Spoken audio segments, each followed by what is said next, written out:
Hi! Ako si Lieutenant Junior Grade Francis May Pendon, Director ng Public Affairs Office, Naval Reserve Command. At the same time, Assistant Commandant ng 270 Naval ROTC Unit, University of Makati.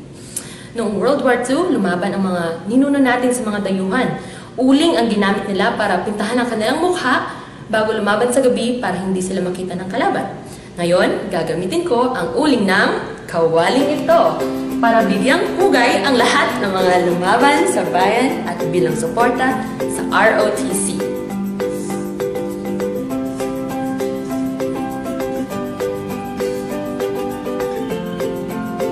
I am Lieutenant Junior Grade Francis May Pendon. I love my country. I support ROTC.